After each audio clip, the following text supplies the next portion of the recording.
Hi guys, welcome to my YouTube channel. My name is chef Arun Kumar Das. আজ আমি আপনাদের দেখাবো কি করে রেস্টুরেন্ট স্টাইল শেজওয়ান সস বানানো হয়। প্রথমে এরকম একটা হাঁড়িতে গরম জল বসিয়ে নেওয়া হচ্ছে। তার জন্য প্রথমে আমরা নিচ্ছি কাশ্মীরি রেড চিলি ড্রাই তিন কিলো এবং রেড চিলি ড্রাই 1 কিলো।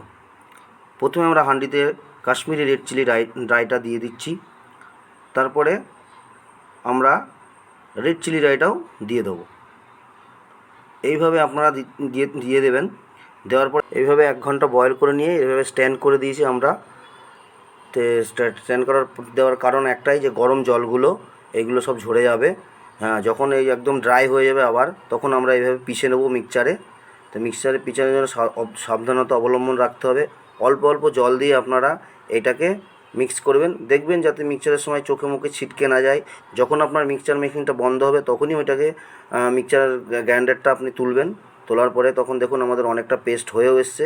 এইভাবে এই প্রসেসে আপনারা মিক্স করবেন, পিষে নেবেন। যাই হোক, সাবধানতা অবলম্বন রাখবেন কাজের মাধ্যমে, যেহেতু এটা রেড চিলি পেস্ট, যাতে চোখে মুখে না চলে যায়।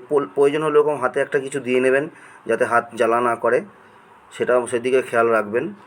আর এইভাবে আমাদের প্রসেস চলতে থাকবে। যাই হোক, পুরোটা যখন হয়ে যাবে এইভাবে আপনারা দেখুন আমাদের কী সুন্দর পেস্ট হয়েছে। রেড চিলি ড্রাই এবং কাশ্মীরি চিলি ড্রাইটা কী সুন্দর পেস্ট হয়েছে। এইভাবে পুরোটা আপনারা পেস্ট করে নেবেন।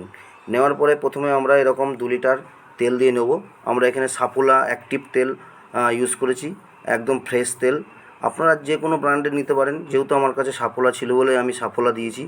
2 লিটার সাফোলা অ্যাক্টিভ তেল এইভাবে আমরা কড়াইয়ে দিয়ে দিচ্ছি একটা বর্তনে। তেলটা যাই হোক, আমরা এরপর তেল গরম হয়ে গেলে আমরা স্টার অনিস দিয়ে দিচ্ছি, হোল স্টার অনিস। তারপরে দিয়ে দিচ্ছি চপ গার্লিক। তারপরে দিয়ে চপ জিঞ্জার পরিমাণ মতো। তারপরে দিচ্ছি চপ স্যালারি। তারপরে দিয়ে দিচ্ছি চপ চিলি, গ্রিন চিলি। এইভাবে আমরা আস্তে আস্তে তেলটাকে নাড়তে থাকবো। হ্যাঁ, যাতে ব্রাউন কালার হয়ে যায়। দেখতে হবে, এদিকে নজর রাখতে হবে যাতে এটা পুড়ে না যায়। সেই জন্য হালকা ফ্লেমে এটাকে নাড়তে হবে, হালকা। হ্যাঁ, দেখুন কী সুন্দর ব্রাউন হয়ে এসছে। হ্যাঁ, হালকা ব্রাউন হয়ে এসছে দেখুন। সেদিকে নজর রাখতে হবে। একটা খুব সুন্দর গন্ধ বেরোচ্ছে।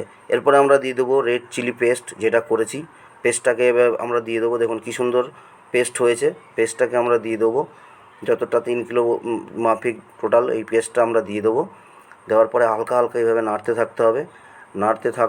নেড়ে যাবেন, হালকা করে নাড়তে থাকবেন যাতে নিচে লেগে না যায়, সেই দিকে খেয়াল রাখতে হবে। পুরো চিলি পেস্টটা আপনারা এইভাবে দিয়ে দেবেন। এই প্রসেসে হালকা নাড়বেন, বেশি জোরে ফ্লেম দেবেন না, তাহলে এই তেলটা ছিটকে আপনার চোখে মুখে পড়তে পারে। হালকা ফ্লেমে এটাকে নাড়তে হবে। এভাবে নেড়ে যাবেন। ঠিক নাড়তে দেখবেন সুন্দর একটা গন্ধ বেরোবে, আপনারা বুঝতে পারবেন। হ্যাঁ, চিলি পেস্টটা এইভাবে নাড়তে থাকতেই হবে, হালকা করে এটা নেড়েই যাবেন। কন্টিনিউ নাড়তে হবে যাতে এটা লেগে না যায়, সেদিকে খেয়াল রাখতে হবে। এবার নাড়ার পরে এবার আমরা দিয়ে দেবো নেক্সট হচ্ছে 1 লিটার টমেটো সস। এটা মাথায় রাখতে হবে, টমেটো সস। তারপরে আমরা দিয়ে দেবো ডার্ক সয়া সস। আপনারা পরিমাণ মতো ডার্ক সয়া সস এবং লাইট সয়া সসও দিতে পারেন। তারপরে দিয়ে দেবো আমরা সুগার, পরিমাণ মতো সুগার দিয়ে দেবো। তারপরে দেবো নেক্সট সল্টটাও পরিমাণ মতো দিয়ে দেবো। তারপরে দিয়ে দেবো অ্যারোমেটিক পাউডার। আপনারা চাইলে অ্যারোমেটিক পাউডারও দিতে পারেন, এর সঙ্গে আমরা হোয়াইট পেপারও দিতে পারেন, হোয়াইট পেপারটাও দিতে পারেন। কিন্তু আমরা এখানে তারপরে দিয়ে দেবো নেক্সট ভিনিগার, আধা লিটার ভিনিগার দিয়ে এবার এটাকে আস্তে আস্তে নাড়তে হবে। নাড়তে করিব 1 ঘন্টা আধা ঘন্টা নাড়ার পরে দেখবেন তেলটা উপরে ভেসে আসছে, একটা অয়েলের লেয়ার পড়ে যাবে। খুব সুন্দরভাবে নাড়বেন আস্তে আস্তে। এটা যত বেশি ফোটাবেন তত বেশি এটা ভালো থাকবে। আর ভিনিগারটা দেওয়ার কারণ এই কারণেই যে আমার টোটাল যে সসটা, সেই সসটাকে ভালো করবে, ও কভার করবে, সসটা ভালো থাকবে। এইভাবে আপনারা নাড়তে থাকবেন। একটা তেলের লেয়ার যখন পড়ে যাবে ভাববেন আপনার শেজওয়ান সস রেডি। যদি আমার ভিডিওটি ভালো লেগে থাকে অবশ্যই আমার চ্যানেলটিকে সাবস্ক্রাইব করবেন।